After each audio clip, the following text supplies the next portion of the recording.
What's one supplement category you think that's going to explode in the next 3 years? I think focus will continue to grow at a pretty good rate just because people can't focus, and I don't think that people have attention span. I want to ask that to you. What do you think? You're the Um, manufacturer. You get to see trends from a different angle. I think that usually it's like science is super important, but a lot of people in manufacturing don't think that science is like, the better mousetrap wins. That never has been true like in anything. It's that science tells, story sells, and until someone really understands like what an ingredient does and the story behind it, or Yeah. someone gets like behind it, like the Gary Breccas or the Alex Hubermans. I can't tell you how much like if you just followed whatever, like who's the leading voice and just make products based on that, you do very well in this That's a business. really good point. I mean, we did one the last year that was like the Alex Huberman sleep stack and like a shot. Yes. It just, did super well. And obviously like the team behind it is like phenomenal. They're super sharp. Yeah. If they don't have Huberman promoting that, it's way more difficult.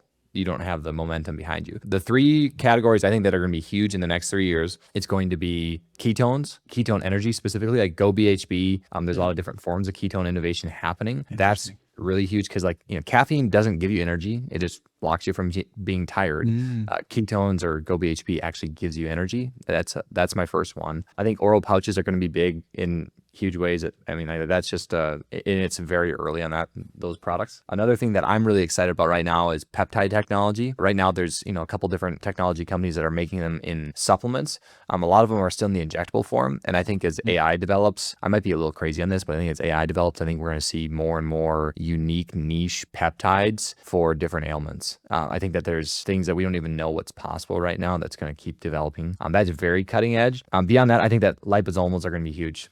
I think that people are going to favor more and more. It has really grown in the last 2 years, but I think it's going to continue to grow. Consumers are going to start to think not just what's the ingredient, but how is it in a format that my body is going to receive it well, and I'm going to have more of an effect from it. I'm spending $100 on this thing anyway. Why not spend $100 on something that's going to guarantee a little bit more absorption into my body? So those are the three categories I'd say is going to be energy, like real energy, ketone energy is going to be the formats like oral pouches, and then peptides and liposomals.